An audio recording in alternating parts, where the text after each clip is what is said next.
Hello and welcome to episode 62 of Fergo and the Freak. I'm that bloke from Rugby League Project, Andrew Ferguson. You can find me on Twitter at AndrewRLP. And join me, as always, and loaded up on coffee, is League Freak, who you can find on Twitter at League Freak. How you doing, mate? I'm doing really, really well. I just finished a baking lesson with Sean Lane, and we've been doing really good. He's very good at kneading the bread. The dough? The dough. Yeah, I guess it's dough before it's bread, but I keep on having to lend him flour. Yeah, he does like a bit of flour. Yeah, don't we all? I love flour. Give me anything with carbs in it. Carbs and coffee. That's all I want. Well, Exactly. there's some other things that I want, but we won't mention that. Yeah. Does he like to put some icing sugar on his bread as well? Well, I don't know. You'd have to ask him. I know that, what's really good in bread is if you get olives and really good cheese and you put that through it and then you bake it. Oh, yeah. Nice. I've got a good metabolism. I can eat this sort of shit and not get fat. Fair enough. I don't care. I just eat it anyway. Yeah. I say that like I eat lots of homemade bread. It's all fucking a Porto that I eat anyway. So That's right. Day in, day out. Have you ever? Maybe you should have a Porto infused bread. just get like a Porto and mash it into like some dough and then bake. That would be the greatest bread ever. Exactly. There you go, Porto. You need to get involved.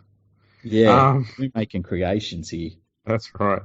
Today we're going to look at the 2019 NRL Fans poll. And it says here, your chance to cast your vote on the biggest issues in the Telstra Premiership. Big issues. Wow. So, well, this is going to be interesting. I'm assuming that matters such as concussion, the barrage of negative media, that'll all get mentioned here, as well as the off-season dramas and stuff like that, because they're the big issues. So I'm sure that'll all get discussed here. I'm looking forward to seeing those questions in this poll. Exactly. So the first big question. Now we should explain to people. You've done the poll, right?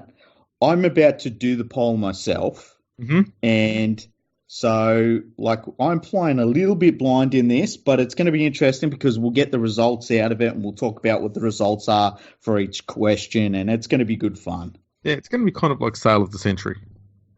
Yeah. I know the answers and you don't. Yeah, pretty much. You're basically you're Tony Barber and I'm Elise Platt. That's very fitting, yes. Yeah. That's a reference that no one under the age of 30 is going to get, that one. Who was the other one? The one before her? Oh, I can't remember.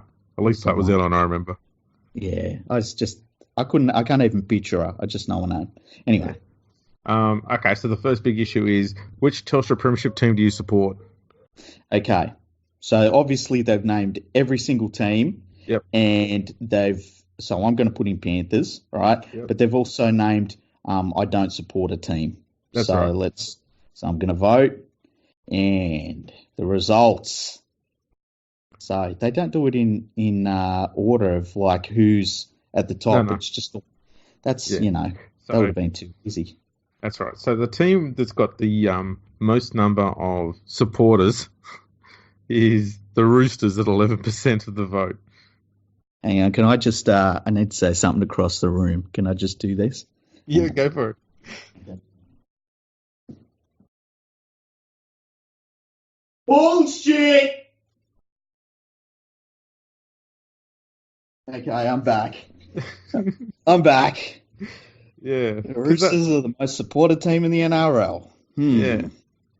Followed by the Broncos and the Storm. Yeah, see, well, I've seen things that say the Storm and the Broncos are two of the highest supported sports clubs in Australia. So that doesn't surprise me. The Roosters are 11%, given their crowd sizes. Interesting. Yes.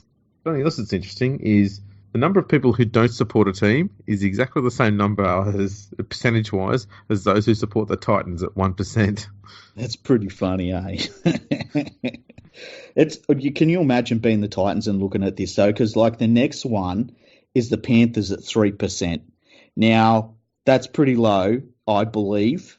But when you take it in context with everyone else, like, I don't know, I just feel as though these results seem off, pretty badly off as well. Yeah. Like the Sharks have 4%. I don't think so. Oh no, their member base did grow a fair bit after the grand final. Do you reckon that okay, here's one. The Warriors 6%. Like they've got nearly a whole country. Yeah. It's a bit sad. Yeah, it doesn't make sense to me. Anyway. No. Okay. The next Knights, big issue. 5%. Like Newcastle fans would flood this thing, and there's only 5% of Knights fans. Yeah. That's going on there. That's my daughter singing in the background. Nice. Okay, the next big issue is who's been the best player in 2019? Well, there's some interesting names here. Payne Haas is here. Cameron Murray, Jason Taumalolo, Damien Cook. Do you remember who you picked for this one? I do.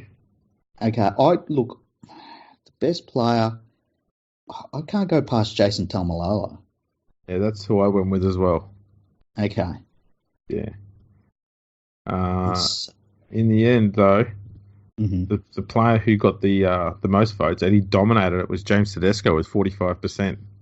And that, you know what, fair enough. He's been sublime this year. Yeah, he's been incredible. But to see that Jason Taumalolo has a smaller percentage than the likes of Cameron Murray, Payne Haas, John Bateman. Which is ridiculous. I mean, I don't know what people are watching because I watch Jason Taumalolo every week religiously. And I think that I feel like there's probably 4 standout players in the NRL who, and that's not to say everyone else is crap, but I feel like there's 4 players that I watch and I'm like, holy crap, they're good. Jason Taumalolo, I think, is the best of the bunch. Yep. You know, he's doing stuff right now that is historic. Exactly. Game changing. Who are your other 3? Who are your other 3 brilliant players? Well, Roger Tuivasa-Sheck, I think, is, once again, I watch him play and I'm like, man, this guy is something else. He's basically the complete player. James Tedesco, but the same sort of thing. You watch him and it's unbelievable. I would say that the other ones that I watch probably Cameron Smith, but he's a bit of a different player. It's not like he's doing the flashy stuff. Yeah. But the other one for me is Munster. I think that Munster is like, I mean, he's unbelievable. He's crazy good. Yeah, he's got freakish talents, that kid. Okay, the next big issue. Who has been the best coach in 2019? Well, I mean, that's... Okay, so are we going for who is the best coach or who has done the best coaching job, do you reckon? I don't know. It says here, who has been the best coach? I went with John Morris, given the turmoil that went on in the off-season and how he came into that role. Given he had no preparation as a head coach there. He had a roster he couldn't change. He's brought through a huge amount of great young talents there. When you think of some of the young kids he's brought through, like Bronson Cherry, Britton Okora, there's just 2 that stand there straight away. Plus, he's got a whole heap of others that are just on the cusp of coming through soon. William Kennedy, Ronaldo Mulatalo, I think his surname's pronounced. Plus, there's some others there too. They're all coming through. He's done that. And there's still a strong chance of finishing in the finals as well, which is remarkable. Man, look, here's my thing. I think that he's probably would be my coach of the year at the moment. But I think the coach that has done something that I think is ridiculous and that they've got no right to be where they are is Michael Maguire. I think that you look at the situation he was also left with, it was it was kind of like a disgrace, to be honest with you. He come in late. I think, and we've talked about it a few times, he's probably got the second worst talented roster in the NRL. And I think the fact that they're even a shout of making the NRL finals is just unbelievable, really. So I would say he has done the best coaching job. And I guess just ahead of Morris, because Morris probably had more to work with in terms of, he's got the likes of Gallen, Graham, he's got some very, very good players, where the best players in the West Tigers team are Benji and Robbie. And, after that, it's pretty barren. You know what I mean? Yeah. Two good picks there. In the end, Craig Bellamy's got the vote at 29%, with Des Hasler at 28 just behind, and Ricky Stewart on 20. Yeah, it's interesting. It's Interestingly enough, there's two coaches there with 0%, and that's Paul Green and Paul McGregor. That's unbelievable. And then you consider Stephen Kearney's at 1%. Yeah. Damn. Why is it 3? Ivan Cleary is at 1%. Brad Arthur is at 4%, the luckiest coach in the NRL. And John Morris is at 1%. Dean Pay's at 1%. Yeah. It's crazy. Okay, next big issue. Who's been the best fullback in 2019? Best fullback. Okay, so I would personally go with Roger Tuivasa-Sheck. Well, he has come equal third. Wow.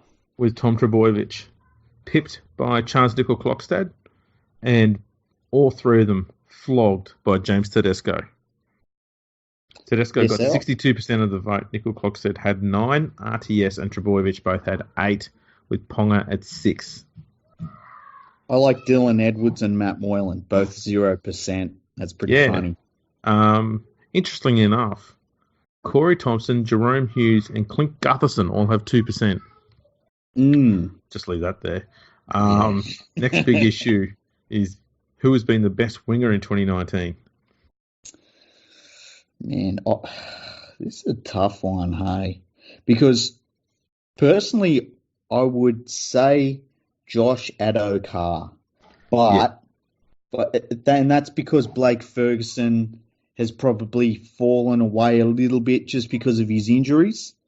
I would go Josh Addo-Carr for that one.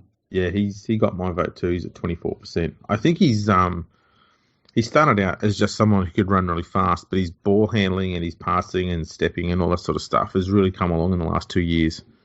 Yeah, and especially this year, he's looking for way more work this year as well up the middle of the field. And I think that's something where he's that's the next step that he needed to take to be a truly elite winger, and he's done that. And, coming off of if he can get a quick play the ball out of somebody in that team on a kick return, he gets in around the ruck and he's deadly. Exactly. The next big issue is who's the best centre of the year? Man. You're going to love this one. Yeah, this is difficult. Look, because there's been a few centres that haven't played great or that have had up and down seasons. I've still got to go with Latrell Mitchell. Hey, I think he's still the best centre in the NRL. Yeah. Has he been the best in 2019, though? I think overall... That is what the question is, after all. I think overall he has been, yeah. Okay. I voted for Bronson Cherry. He was my next one. Yeah. He was my second one because he's had mostly good performances. I think he's had one game where he's been a bit so-so, which is crazy because it's his first year. But outside of that, he's been either solid or just ridiculous. The thing I like about him is the fact that he's already starting to evolve his game and make it better and better in the last few weeks. which you're not expecting a young bloke to do until their second or third year. You know, expecting him just to be a bit of a one-trick pony early on, but he's already making those changes. He's looking for more ball. He's running better lines. You know, he's getting more involved in the play. I think the kid's an absolute gun. Can you think of a young, pure centre that at this age was developing into a representative player this quickly that you've seen? Probably Inglis. But he's just moved around an awful lot when he first started. Like, he's a bit on the wing, bit of fullback, bit of 5'8", and he didn't really get to settle in a certain position. But it also showed just how versatile and how much of a freak of a talent he was. Yeah, it's weird. Like, the only other player that really jumps out at me is somebody like, and he started off on the wing, E.T. Yeah. Where it was like, out of the box, you're like, this guy's going to be a rep player for a long time. It's crazy how good he is at this age. Wow. That's right. So Latrell Mitchell got the vote here, 31%. Second was with 20% was Jared Croker. The turnstile. These people must have only watched 50% of his game because he's money in the bank for opposition teams. He's so bad defensively. He's the worst defensive player in the NRL. Yeah. I was surprised his vote was that high. Bronson Cherry was third with 11%, which is not bad for a rookie in his first year. Yeah, I agree. Michael Jennings got 2%. I feel like Michael Jennings' legs are gone on him, hey? Yeah. All right. Next big issue. Who's been the best 5'8" in 2019? Cameron Munster. That's easy. Yeah, I had him as well. Surprisingly, he only got 39% of the vote. I thought he'd dominate this further. But Luke Keary got 17%. Maloney and Whiten are both on 11%.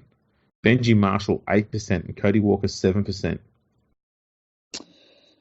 I think Milford had 1%. That's kind of weird. Yeah, that like... So say Michael Morgan and Cody Nikorima also only had 1%. It's kind of weird. Tyron Roberts, 0%. That sucks. Yeah, this should be the second biggest one, I think, in terms of first to second. So yeah, I agree with you. 39% is a bit surprising. Okay. Next big issue. Who's been the best halfback in 2019? Man. It's a bit of a difficult one, I reckon. You can't say Cronk because he's been injured so much. Oh, man. Well, he did come second with 17%. Okay. Look, for me, I would say, and I haven't voted yet, if I had to go with the most consistent, you know what? I can't go past Cherry Evans. That's who I went with, and he won with 32%. Oh, there you go. I was going, who I was going to. It was between him and Brodie Croft. Yeah. I'm surprised with some of these numbers that are on here though. So DC got 32%, Cronk 17%, Mitchell Pearce 14%. Crazy. Mitchell Moses 12%. Adam Reynolds 9%. Luke Brooks, Nathan Cleary both on 3%. Along with Brodie Croft. Townsend, Caesar both had 2%. Ben Hunt, Blake Green 1%. Yeah, Blake Green, it's funny, Blake Green has gone from a reserve grade player who's in first grade because he steadies the ship to just a flat out reserve grade player this year. Yeah. All right. The next big issue is who's been the best lock in 2019? Jason Taumalolo should be 100%. That's who I picked. He's actually got 23% and runs second to Jake Trbojevic on 28. No. Cameron Murray's third on 19. Oh, yeah. No. That's ridiculous. People don't know what they're looking at. Honestly, I think Jake Trbojevic with 20% of the vote would be accurate so long as Jason Taumalolo has the other 72%. Yeah, that's a very good point. That's crazy. They are the two leading locks in the game. There's no question about that. But I'd have thought Tormalolo would have been streets ahead. Yeah, Tomalolo is an all-time. There's nothing against Jake Trebojevic, great player, but Tomalolo's like an all-time great. I think maybe people are missing what he is doing because it's not close. He's the best forward in the game. I think he's the best player in the game. Wow, that's insane to me. Yes, well, speaking of insane, the next big issue is who has been the best second rower in 2019. Okay, I'm looking at the list. There's quite a list to choose from too. It is a pretty decent list. This reminds me a little bit of the centres, hey, in terms of all of these players, all of the good ones that I'm looking at have had up and down seasons. They've, or they've had injuries or they've had form differences. I would probably go with, it's difficult. I'm going to go with, this is difficult. This is really difficult. I can't go with Boyd Cordner. I think he's been pretty average this year. Matt Gillette has been average. I tell you what I'm going to do. I'm going to go with Kickow because he's a Panthers player, and I think he's been the most destructive second rower in the NRL. He's not ideal. He's not perfect. But I think when he's on the field, it's just a horror show for the opposition. Yeah, I went with Wade Graham. I know he hasn't played much this year, but when he has played, he's been unstoppable. Yeah. Setting up tries, great runs. Yeah, I just think he's the best in the game as a second rower. Surprisingly, though, 28% of the vote went to John Bateman. I wish I could go to the other side of the room and vomit. What a load Feel of free crap. to if you like. I know. I'm not that committed, hey. Boyd Cordner was second at 11%. Ryan Madison, who has had a stunning year, was third with equal third with 7%, alongside Sam Burgess. Yeah, it's weird. Tyson Frizzell 5%. He's had a bit of a weird year.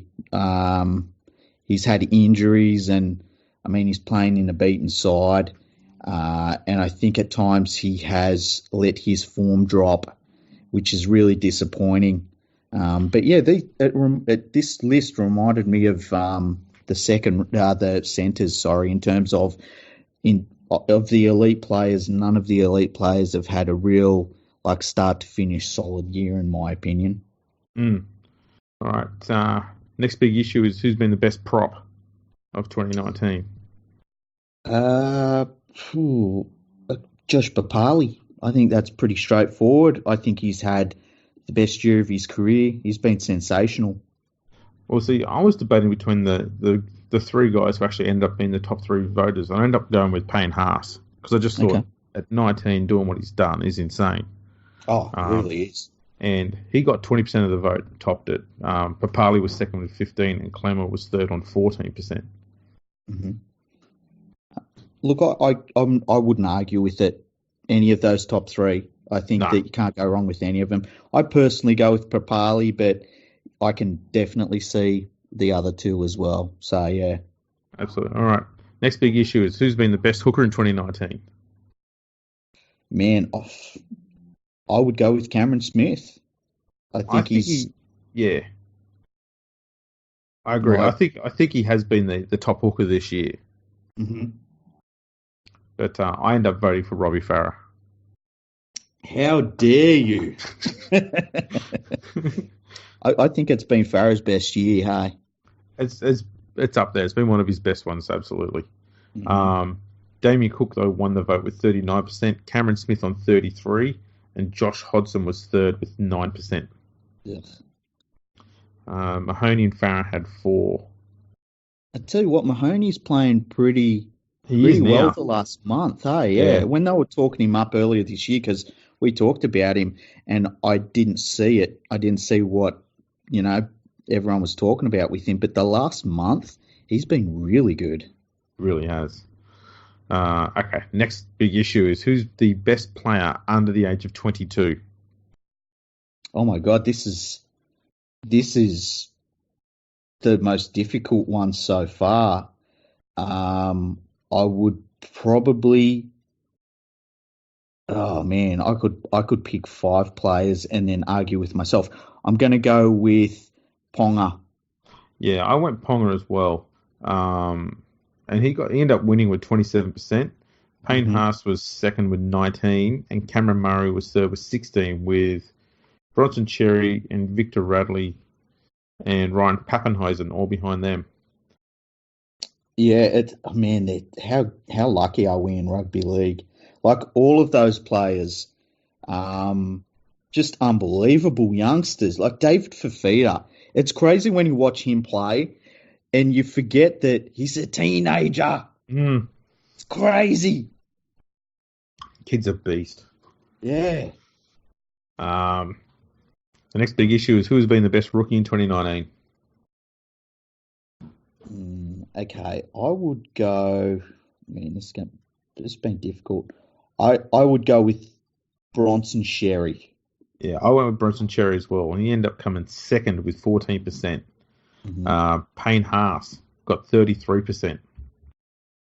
Hard to argue, and I think the way they do rookies is it's like it's not from your first game; it's like your first full season or something, isn't it? Yeah, so long as you played no more than 3 games previous, then yeah, but something like that anyway. Yeah. Who has been the buy of the year? I think Chance Nickel Klogstad has been the buy of the year by the length of the straight. I think for me, that was a simple, easy one. I think his Canberra is probably their best player. And I think he's one of the reasons why they've gone so well this year. Yeah, I can't argue with that. I did, though, go with Ryan Madison at the Tigers.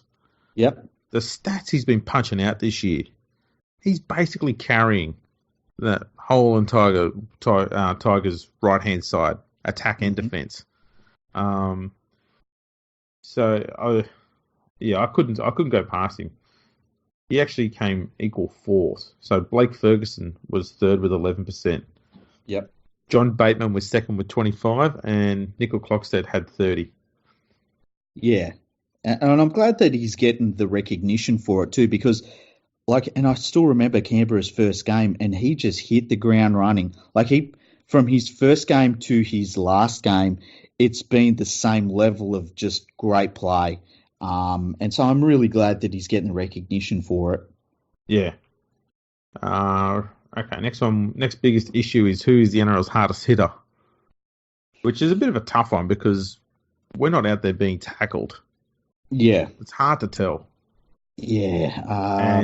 And let's be honest, every single name listed here will never, ever hold a candle to the hardest hitter that's ever played the game, and that's Nigel Plum. I thought you were going to say Aaron Woods.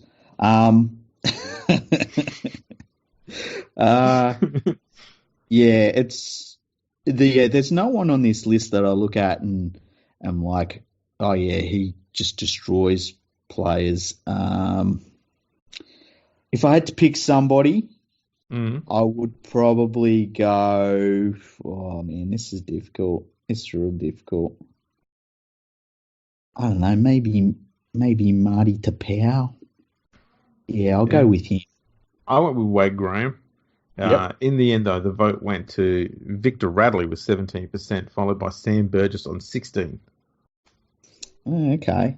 I think the thing about Radley does put on hits, but I think the fact that he's a smaller forward probably works against him, hey? Although, when you think about it, what's the name of that halfback? And I always forget his name that used to just axe players. He used to play for the Tigers, played for Lincoln Withers? That's the one. And size didn't stop him from just pole-axing players. Yeah.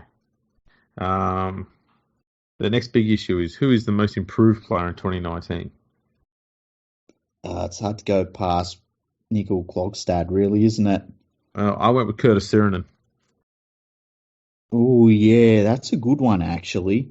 Yeah, I think you look at where he's been for his whole career and compare it to this year.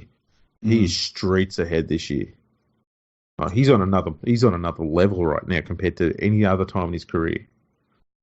Yeah, and he's got to be starting to push towards fringe New South Wales. Yeah, if he keeps his form up, he's going to be in the discussion next year. Absolutely. Yeah, definitely. And thank goodness for Trent Barrett because it's all him. It's all he's doing. Yeah. Nickel Clockstead though got 27% and topped this one with Jack Whiten at 16. I think Whiten has improved this year. Hey, I think he's gone from being. I think the thing that is standing out for me this year is that he's become much stronger, or he's learned to use his strength because he's such a handful when he runs the ball. I think too, he doesn't have the responsibility of being a fullback. I think one of the problems he had there was, he wasn't great as a playmaker, so to speak. And it seems odd that putting him at 5'8" was going to help that. But he's been able to work more on his passing game and his kicking game than when he would have been able to do it fullback. And it's helped him evolve as a player. But he's still got that explosive ball running. He runs like a bloody second rower. Yeah, it's crazy. And I think that, and I can't remember the player, I think it was Sean Johnson, we were talking about this. It's like Ricky Stewart said to him, forget everything else. Don't worry about kicking. Don't worry about passing. If you get the ball and you feel like you've got something in front of you, just run it as hard as you can. And I feel as though that's what he's been doing this year, and it's been sensational for him. And I think that that's what Sean Johnson needed to start doing. And to his credit, he has in the last week or so, and let Townsend do all of the playmaking duties. Yeah. Third on this list was Mitchell Moses. And the only thing I can think of that Moses has improved on this year is his goal kicking. Yeah, I don't really think that there's anything that I look at his game and see improved either. It's like people talk about his high number of try assists and stuff like that. But when there's no other creators in the side, of course you're going to have a lot of try assists. I saw a tweet you retweeted last night, and I couldn't even reply to it because I knew if I did, it would descend, and because of me. Like, I just couldn't reply to it. And it was somebody saying that Mitchell Moses, has been better this year as a halfback than Cooper Cronk. Yeah, I did respond to that. I thought you did really well. I was showing all of the stats, how Moses is possibly one of the most underrated halves in the game and how his stats outshone Cooper Cronk's. Mm-hmm. And I think I posted something along the lines of win percentage, number of premierships, and value for money. And Cooper Cronk shits all over him in those three areas. Yeah. I just didn't want there to be an argument, you know. I didn't feel like it last night. I didn't get a single argument. I just had people agreeing with me. Yeah. It's hard to argue that. Exactly. The next big issue, who will win the 2019 Grand Final? Well, I've gone with West Tigers here. Surprisingly, they've got 3% of the vote somehow. Oh, jeez. You've got to go with the Storm. Yeah, I went with the Storm. They're at 35%. The Roosters are second at 23%, and the Raiders are 15%, with Manly and South just behind them. Surprising about the Raiders. Yeah. The other thing surprising is Newcastle and Penrith and the Warriors all have 1%. I'm just looking. They haven't listed everyone, which is pretty funny. Yeah. All right. Like, it makes sense, but it's still pretty funny. The next big issue. Who is the favourite team to beat? Ooh, this is a good one. Well, I mean, and this is subjective to everyone. So as a Panthers supporter, I love it when we flog the soulless franchise from the eastern suburbs. Well, they were second at 18%. Okay. The Storm charts at 35%. Mm-hmm. I voted for Parramatta. Mm-hmm. For no real reason. Maybe just because I like seeing Mitchell Moses cry. And also for the fact that they've dicked the Tigers twice this year. Yeah, I get that. How about 1% said Titans? Who the fuck is like pumped when they beat the Titans? The Dragons? Yeah. The Bulldogs? They were too. Oh, the poor Dragons fans, like they were. I saw them retweeting news articles that some of them from I think the Illawarra Mercury, where it was like the headlines were Dragons get back in form with win, and they were blowing up. They were like, "We let in 28 points to the Titans. What are you talking about?" Yeah, that was woeful. Yeah. The next big issue: who should be the next immortal? And for me, it was absolutely no one on the list. Yeah. Look, oh man. The next immortal for me is Duncan Thompson, and to be honest, he should have been in there years ago. Yeah, I agree with you on that, 100%. If I had to just go off this list, and I'll name them. There's Peter Sterling, Steve Rogers, Ron Coote, Darren Lockyer, Brad Fittler, Brad Clyde, Gene Miles, Brian Bevan, Ken Irvine, Glenn Lazarus, Alan Langer, Shane Webke, and Steve Mortimer. Jesus. If I had to pick one, I would say Darren Lockyer. And that's just off the list. That's just off this list. I'm not going to put in another name. If I'm picking someone from this list, I'm probably going to go with Brian Bevan. Mind you, I'm a bit uncertain on that one because I don't know if I should be picking someone who only played about 6 games in Australia. So maybe Ken Irvine. I'll go Ken Irvine. Well, and you know what? Here's the thing. Ken Irvine's try scoring record is just ridiculous. Especially if you consider he played in a side that very rarely played in the finals as well. Yeah, exactly. And then you have Brian Bevan who went over to England and just, I mean, the records he set are just crazy. Like, there's no words for it. But tries and points over in England have always been like confetti. They're like gold medals in swimming. It's like everyone gets one. So, and if you're only good if you've really got 14 of them. So there's that goes against him. But yeah, I would have to probably, if I was picking off that list, I'd probably have to go Lockyer. Fair enough. Now we're on to the off-field matters. Now that we've done all the big issues on the field. Excellent. We've covered all those. Cocaine questions coming up. Oh. Yeah. Okay, so here we go. Big issue. What is your favourite time slot to watch football games?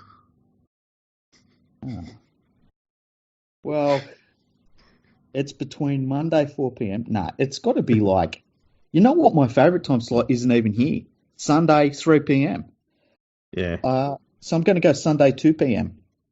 I went with Saturday 5:30, and the one that everyone voted for was 30% majority was Friday 8 p.m. Oh, horrible. Followed by Sunday 4 p.m. and Saturday 7:30 p.m. How could anybody like an 8 p.m. game on a Friday night where you're not leaving the stadium until 10? Yeah, got me beat. Craziness. What that tells me is that a whole lot of people were sitting at home watching TV. Exactly. That's what that is. Yep. Next big issue. Where would you prefer to watch final series matches? Suburban grounds, bigger stadiums, or don't care? And I went with don't care. I'm going to go see, this isn't really too much of an issue like it used to be. I guess suburban grounds, you're really only talking about a few teams, Penrith being one of them. And as a Panthers fan, I think to move a Panthers home final to Parramatta Stadium is absolutely ridiculous. So I'm going to go with suburban ground. Fair enough. That actually headed the poll with 41%. Bigger stadiums was 34%, and don't care was 25%. Okay, Okay. I see that. Here comes some issues which have been dictated to by the media. Okay. How should the referee's bunker be used? More, less, the same? Less. Yes, that's what everyone said, 55%. Excellent. Well, that's what 55% of people said anyway. I said the same, 26%. I don't think it's made anything better, or I don't think it's made anything worse. I think it's fine as it is. Yeah. Yeah, I get that. I'd go with the same as well, just as long as it's not used more. Yeah. Should sin bins be used for foul play?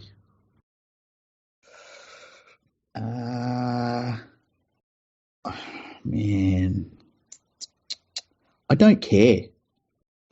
Don't care got 4%. Yep. Yes got 88%. Bring back the bin. Wow. Okay. How would you rate the referees' performances in 2019? I would say good.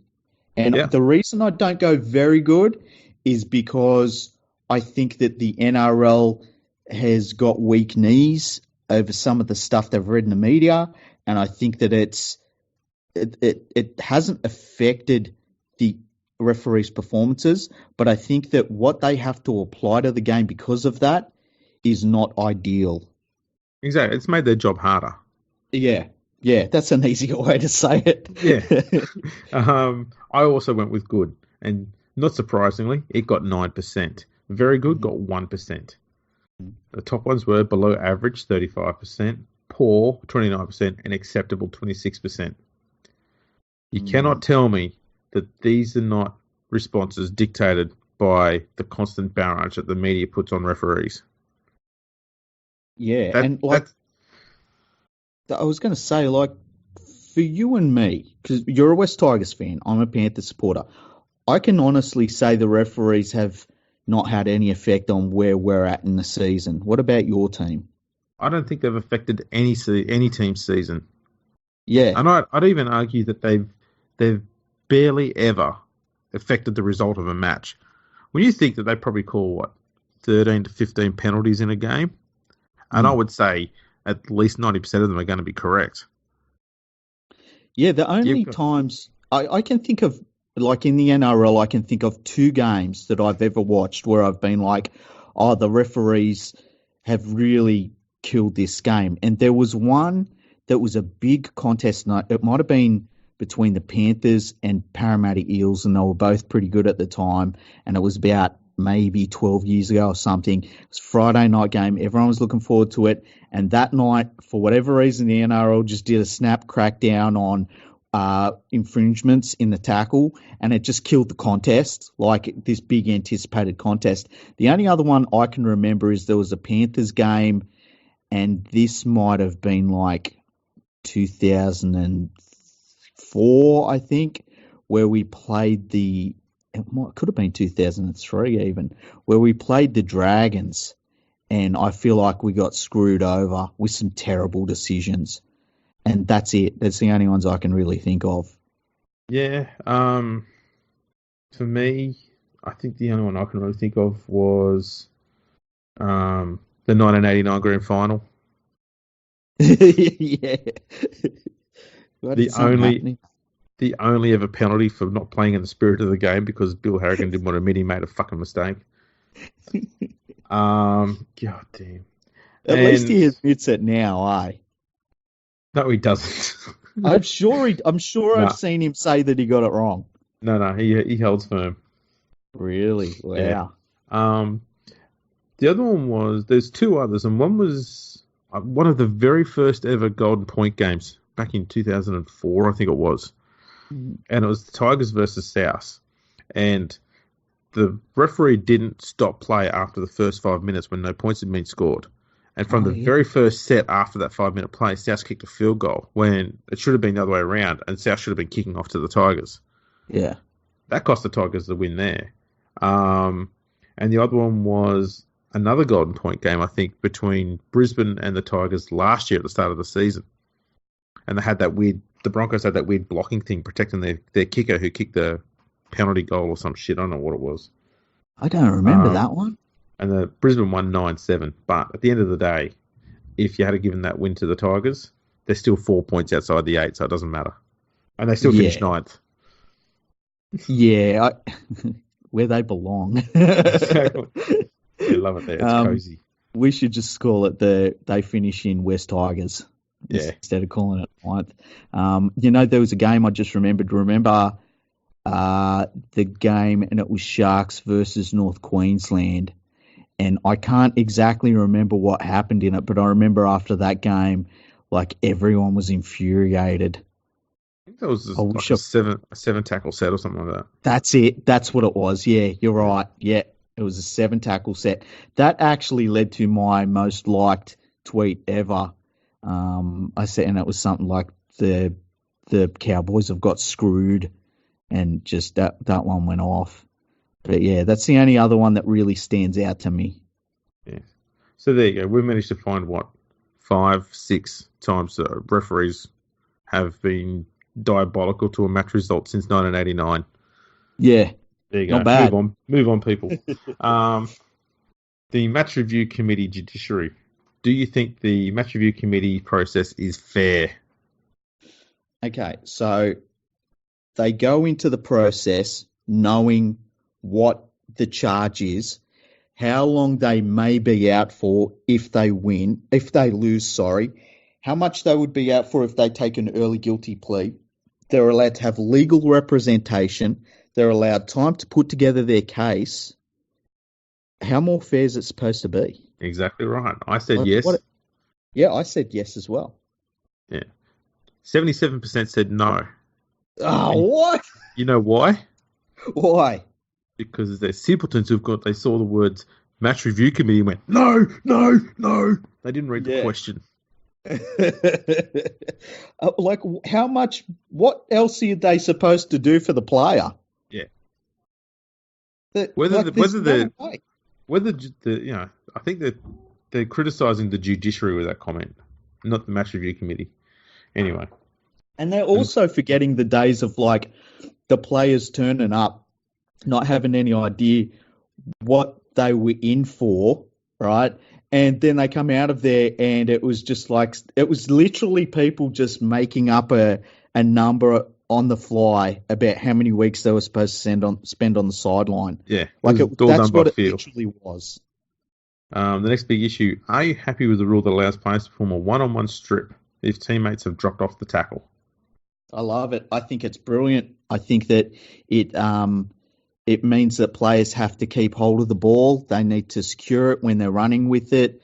I think that it is great to see as a tactic. I think it shows real smart play by the defensive team. I think that it also allows possession to be a live thing during the game, which hasn't been part of the game too much since they got rid of striking at the play the ball. Yeah, I'm really not fussed either way. I just put don't care. Like, okay. If it stays, I'm happy. If it doesn't, I don't get all the discussion about it. To me, it just seems perfectly fine. Okay. 58% of people said yes. 39% said no. Okay. So, the next big issue: would you like to see the introduction of a transfer window? I'm putting I don't care because I don't. I'm the same. I don't care. I think people say we should have a transfer window, and they don't really explain what they mean by that beyond that. Yeah. I don't think it just sounds trendy. I don't think this is an issue at all in any sense. Look, the fact we don't have a transfer window means that we have the freest players in world sport because they're not told that they can only talk with other clubs at a certain time. You do whatever you want. Which they would do anyway. Yeah. So, 63% said yes, they want a transfer window. Unbelievable. The next big issue, what do you think of the length of the Telstra Premiership season? Should you keep it as is? Is it too short? Is it too long? First of all, that's what she said. Second of all, I would say I'm more concerned with the girth of the season, but I would say it's a little bit too long. So that's what I would go with. I think that the ideal number is 22 rounds. Yeah, I went with keep as is, but I think 22 rounds, but you have a few weeks where there's no premiership football, just rep footy in the middle of the year. So it's still the same length of the season, but yeah, 22 premiership rounds. exactly perfect. That's exactly how I would have it too. The next big issue: should the number of teams change? Yeah, so we've got add new teams in new locations, relocate existing teams, decrease the number of teams, keep it the way it is. I'm going to go with add new teams in new locations. Likewise, and I end up getting 44%. The next was 30% was for keep it as is. Then 23% said relocate existing teams, which is stupid, and 3% said decrease the number of teams, which is also stupid. Yeah, that's even more stupid. So yeah, 3% are morons. Yeah. Next big issue: where should the NRL's next expansion team be based? I am going to go with Perth. Yes, Easy. I went Perth as well, and that got 31%. Nice. Second was the Central Coast with 21%. There'll be something about that later on in another episode. And then Brisbane at 10%. It's interesting that they put Brisbane at 10%, and Ipswich Logan is there as well with 6%. Yeah, that is kind of weird. Hey, PNG 8%. That's interesting. Central Queensland 7%. Wellington 6, Adelaide, Fiji 4. Adelaide and Fiji at the same level. It's interesting. The next big issue: are Origin matches at neutral venues a good idea? Yeah, I think they are. So do I. I said yes. They got 55%. That's great because it wasn't that long ago that the media was pushing a thing of like, why do we even take the game outside of New South Wales and Queensland? So it's good to see that. Yeah. Next big issue: would you like to see Women's State of Origin expand to a 3-game series? Now, here's my answer. My answer is yes, right? But as was pointed out to us, or it might have been to me in the tweet or something, the players, it takes more of a toll on the female players to get up for State of Origin and as quickly as the men do, because they're different physiology. So it's not a case of like, oh yeah, let's just play 3 State of Origins. It needs to be maybe spread out a little bit more, or they need more time between the games to get over the contests. And they're great contests. I mean, they're fantastic. But I've gone yes. But it can't just be week to week to week. I went 73%. With the 73% who said yes as well. Okay. The next big issue: who is your favourite TV play-by-play commentator? I've gone Dan Ganane. I think he's definitely the best out there for me. And after that, I would go Warren Smith. I went with Andrew Voss, big supporter of the Rugby League Project on Patreon too, Vossy. Good man. And he ended up winning the vote with 41%, with Ray Warren second at 37%. Warren Smith came third at 9%. Okay. So those Vossy and Rabs dominate there. They got 78% of the vote. Out in front, yeah. The next big issue: what is your favourite NRL show?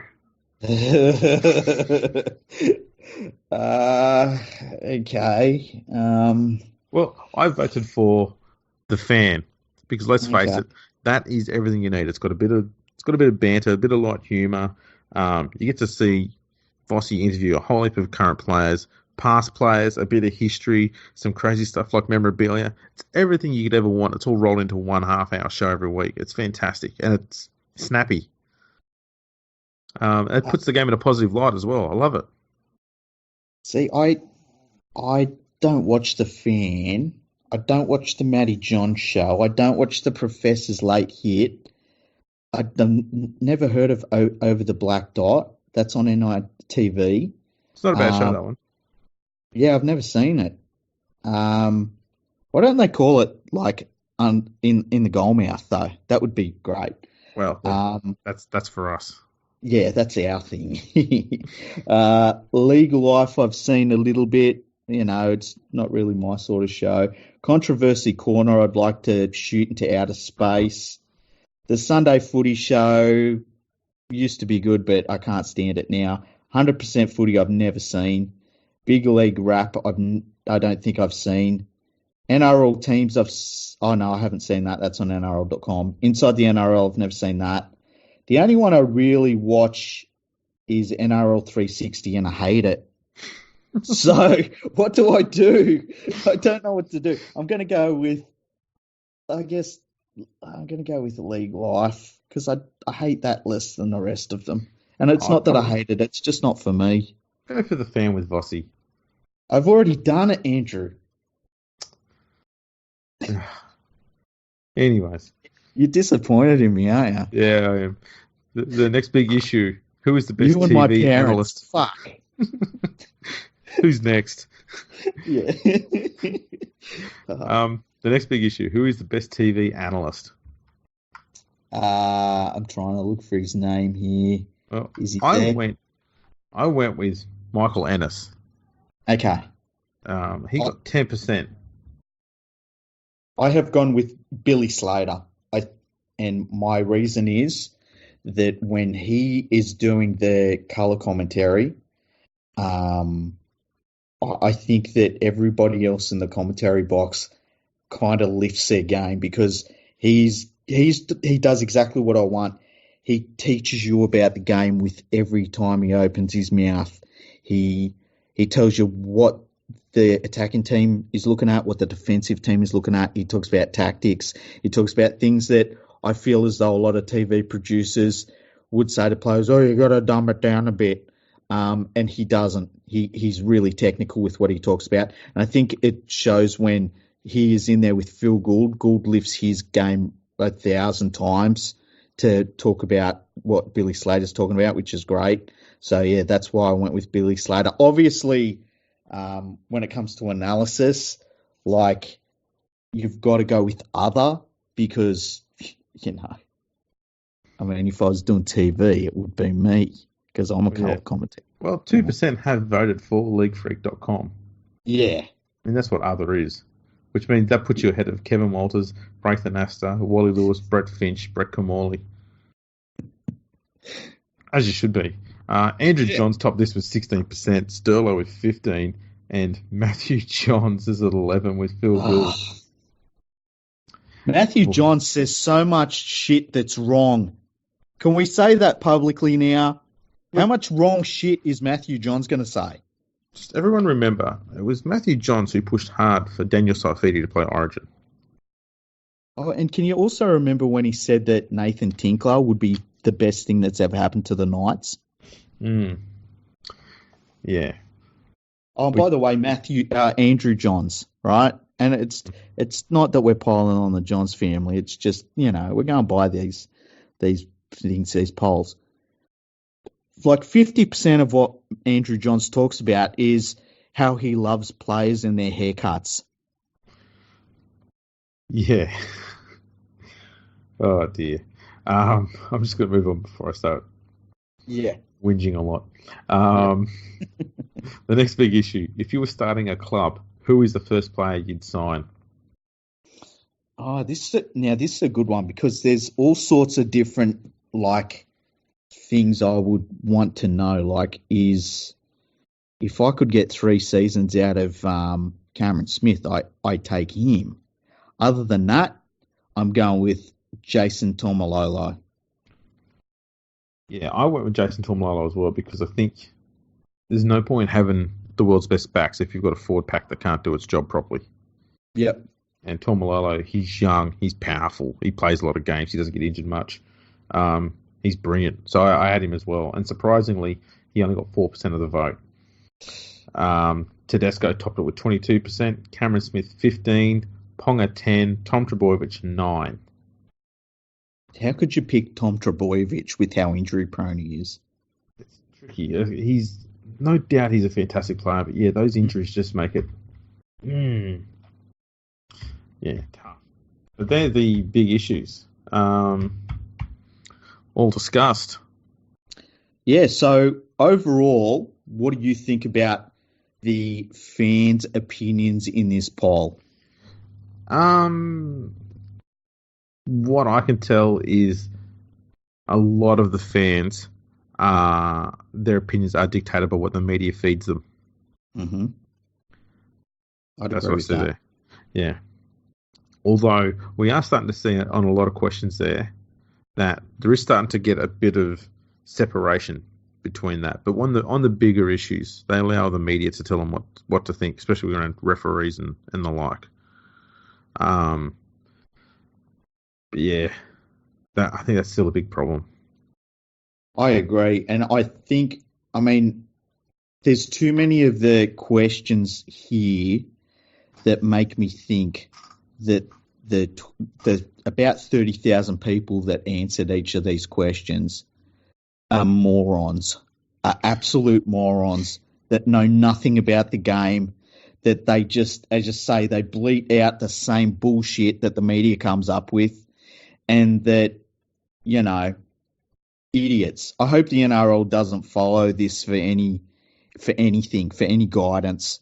Like, I hope they're looking at this list of answers and just sitting back and saying, well, we've got to ignore the fans because there's too many dumb answers in this poll. The NRL stuffed here. They ignore the fans, and Ross will come out and say, "Oh, the NRL's ignoring the fans." That's why the NRL needs good leadership. So you just need a leader that come out saying, "We're just ignoring you, Phil." We don't know if the NRL does have good leadership or not, because if this is how the fans behave, they're going to go, "Oh, we're going to have to dumb down our business to suit what the fans want." Got to give the people what they want. Yep. They ask, we shall receive. Yeah. Oh man, there's too many stupid answers on this poll, and that's it's horrifying. Some of the answers. Furthermore, 37 big issue questions. And I don't think a single big issue was actually covered. Yeah, nothing about off-field behaviour. Nothing about should the NRL or should the ARL Commission be subject to investigations from the integrity unit, as we see players have to go through, as we see morons on social media that have no connection with the game apparently have to go through. Nothing about should players be stood down if they are, guilty before proven innocent. Nothing about that. Trying to think of what else there is. Nothing about the media trashing the game 24/7. Concussions. Brilliant. Yeah. You've got the salary cap and the penalties that they dish out for people who breach it. The next TV rights deal, broadcasting deal. There's so many other things I could have asked. This is just it's not a fans poll, it's a fluffy poll.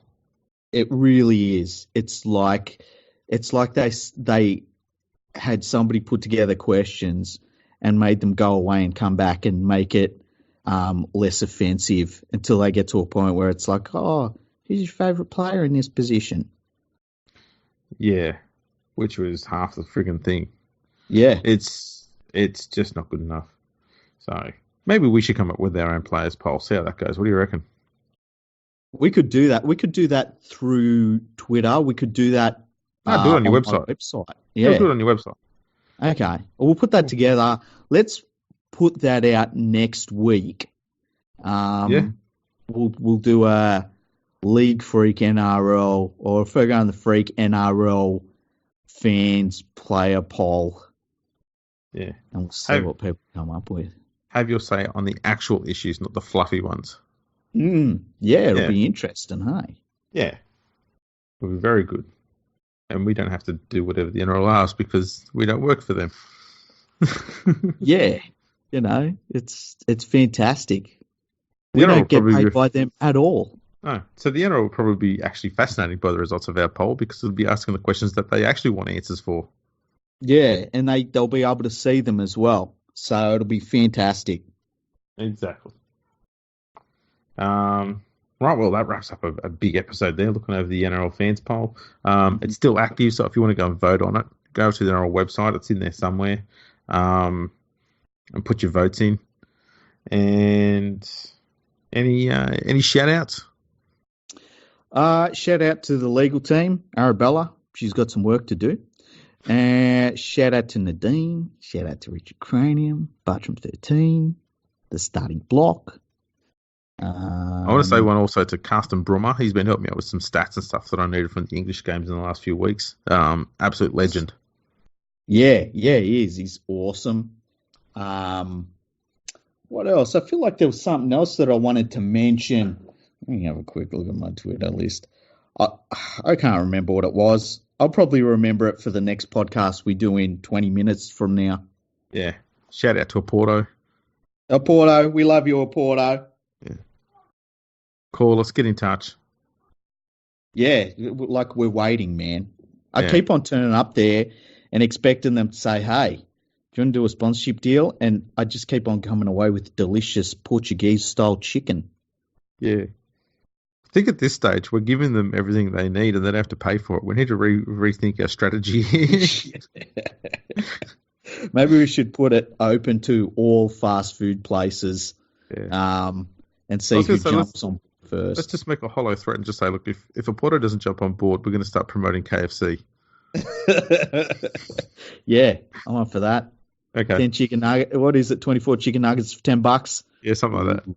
I had that last night, actually. Alrighty. Thanks for tuning in, everyone, and we will catch you next time.